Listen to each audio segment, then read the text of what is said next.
اللہ کے رسول حضرت محمد مصطفیٰ صلی اللہ علیہ وآلہ وسلم بار بار امام حسین کو بلند کر کے دنیا کو یہ بتاتے تھے کہ یہ حسین مجھ سے ہے اور میں اس حسین سے۔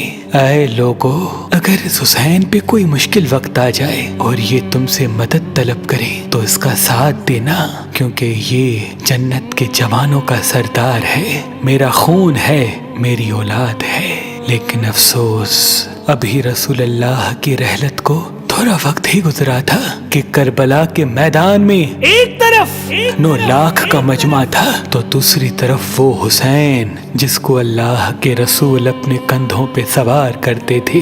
امام حسین علیہ السلام اپنے نانا کی امت سے بار بار کہتے رہے کہ کیوں میرا رستہ روکا ہے؟ اے لوگو، پہچانو، میں تمہارے نبی کا نواسا ہوں۔ کیوں 3 دن سے میرے بچوں کو پیاسا رکھا ہے؟ کیوں میرے عزیز و اقارب کو شہید کیا ہے؟ بتاؤ، کیا میں نے رسول اللہ کی شریعت میں ترامیم کی ہے؟ کسی انسان کا حق کھایا ہے؟ کسی انسان پہ ظلم کیا ہے؟ اتنے میں فوج یزید ایک آواز میں کہنے لگی، اے حسین، ہم سب تجھے تیرے بابا علی کے بغض میں قتل کر رہے ہیں تاکہ یزید ہماری جھولیاں دولت سے بھر دے۔ امام حسین نے فرمایا، اے لوگو، آج جس اسلام کا علم تمہارے ہاتھوں میں بلند ہے، یہ علم میرے بابا علی نے بلند کیا، مت بھولنا۔ خیبر و خندق میں اگر علی نہ ہوتے تو اسلام کی فتح ناممکن تھی۔ وہ علی جس نے پوری زندگی اسلام کی تبلیغ کی، حق کو بلند کیا، رسول اللہ کی حفاظت کی، آج اس علی کو یہ اجر دے رہے ہو۔ اے لوگو، بتاؤ، اللہ کے رسول نے بار بار میرے بابا علی کا ہاتھ بلند کر کے فرمایا تھا کہ جہاں حق ہوگا وہاں علی ہوگا، جہاں علی ہوگا وہاں حق ہوگا، اور آج اس علی اور اولاد رسول کو یہ اجر دے رہے ہو۔ اتنے میں یزید کی فوج کے سپہ سالاروں نے دیکھا کہ کہیں فوج میں بغاوت نہ ہو جائے۔ اے شمر، کیا دیکھ رہے ہو؟ حملہ کرو۔ بس لاکھوں کی فوج نے جب رسول اللہ کے نواسے پہ حملہ کیا، امام حسین علیہ السلام نے اللہ کا نام لیا اور ذوالفقار کو نیام سے نکالا۔ تاریخ گواہ ہے، ایک طرف لاکھوں کا مجمع اور ایک طرف 3 دن کا بھوکا پیاسا حسین ابن علی۔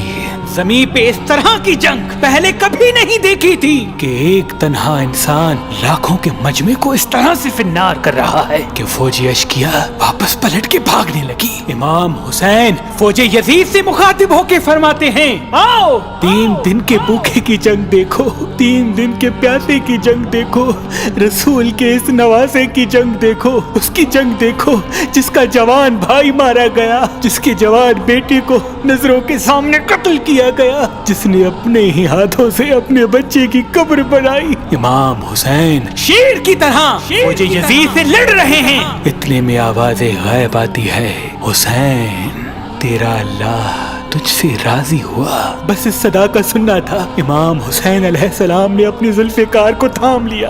اتنی میں عمر بن سعد کہتا ہے، شمر، کیا دیکھ رہے ہو؟ یہ علی کا شیر ہے، اس کو مات دینا ناممکن ہے، جاؤ خیموں کو آگ لگا دو۔ بس کچھ ظالموں نے بیبیوں کے خیموں کو آگ لگا دی اور کچھ امام حسین کو دور سے تیر مارنے لگے۔ امام حسین کبھی بیبیوں کے خیموں کی طرف بڑھتے ہیں، کبھی فوج کی طرف جاتے ہیں۔ عمر بن سعد اور شمر نے فوج کو 4 حصوں میں تقسیم کر دیا اور یہ کہا کہ کوئی بھی حسین کے قریب نہ جائے، جس کے پاس جو چیز ہے وہ دور سے حسین کو مارے۔ جس کے پاس نیزہ تھا اس نے نیزہ مارا، جس کے پاس تیر تھے وہ تیر مارتا رہا، جس کے پاس برچیاں تھی وہ برچیاں مارنے لگا۔ تاریخ نے لکھا جس کے پاس مارنے کے لیے کچھ نہ تھا وہ کربلا کی گرم زمین سے مٹی اٹھا کے امام حسین کی طرف پھینکتا رہا۔ امام حسین کے جسم مبارک پہ ہزاروں زخم لگتے رہے، آپ کے جسم مبارک پر اتنے تیر تھے کہ آپ کا جسم مبارک نظر تک نہیں آ رہا تھا۔ بس جیسے ہی نواسا رسول گھوڑے کی سینگ سے زمین پہ آتے ہیں، فوج یزید यजीद झूमना शुरू कर देती है। लेकिन इतने में वो घोड़ा जिस पे आप सवारी किया करते थे वो इमाम हुसैन के चारों तरफ घूमना शुरू कर देता है ताकि इन तीरों से मैं अपने आका हुसैन को बचा लूं। वो घोड़ा दौड़ ही रहा था। इतने में उमर बिन साद ने कहा, ऐ लोगो रुको, मैंने अपनी आंखों से देखा था इस घोड़े पे अल्लाह के रसूल सवारी करते थे, कहीं तीर इस घोड़े को न लगे। और यूं तीरों को चलाना बंद किया गया।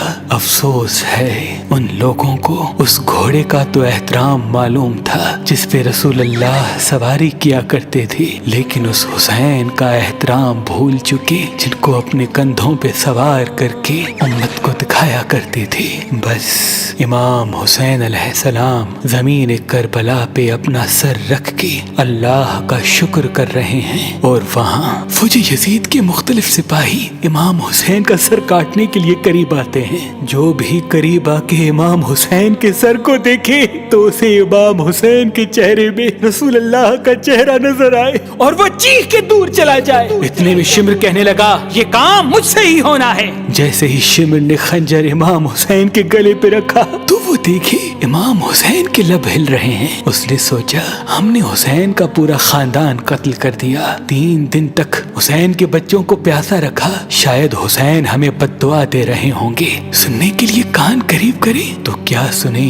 इमाम हुसैन अलैहिस्सलाम अल्लाह की दरबार में अल्लाह की नेमतों का शुक्र कर रहे हैं कि ऐ अल्लाह तेरा शुक्र है कि इस अजीम इम्तिहान के लिए तूने इस हुसैन को चुना। इतने में इमाम हुसैन ने आंखें खोली और शिमर से कहा, ऐ शिमर, क्या तू नहीं जानता मैं रसूल अल्लाह का नवासा हूँ, जन्नत का सरदार हूँ, हक पे हूँ, बेजुर्म हूँ। शिमर ने कहा, हाँ मुझे मालूम है। फिर आपने फरमाया, तो क्यों कत्ल कर रहे हो? शिमर ने कहा, ताकि यजीद मेरी झोली दुनियावी दौलत से भर दे। बस ये कहते कहते शिमर इमाम हुसैन का गला काटता रहा और फौजी यजीद मुसलसल झूमती रही। इमाम हुसैन के सर कलम होने के बाद सादात को लूटा गया। इमाम हुसैन के सर मुबारक को नोके सिना पे बुलंद कर दिया। बीबी सकीना को तमाचे मारने लगे। रसूल अल्लाह की नवासियों के सरों से चादर को लूट लिया और इमाम हुसैन के जिस्म मुबारक की तौहीन करने लगे।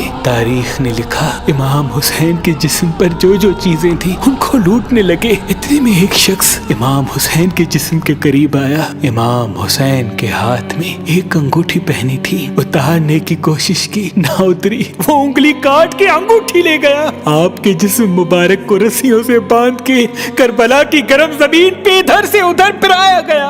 इतने में उमर बिन साद ने कहा, ऐ शिमर, हुसैन और उसके साथियों की लाश का वो हश्र करते हैं कि रहती दुनिया तक कोई भी यजीद के खिलाफ आवाज न उठाए। सबके जिस्म से सरों को काट लो और सबकी लाशों को पामाल कर दो। जमीन करबला गवाह है, कहीं से कोई कबीला उठ के आता है और कहता है कि हम हुर की लाश को पामाल होने नहीं देंगे। कहीं बीबी उम्मे लैला का कबीला आके कहता है कि हम अली अकबर का लाशा पामाल होने नहीं देंगे। कहीं बीबी रुबाब के कबाइल के लोग कहते हैं हम अली असगर का लाश पामाल होने नहीं देंगे। एक एक शहीद की लाश पामाल होने वाली जगह से हटाई गई।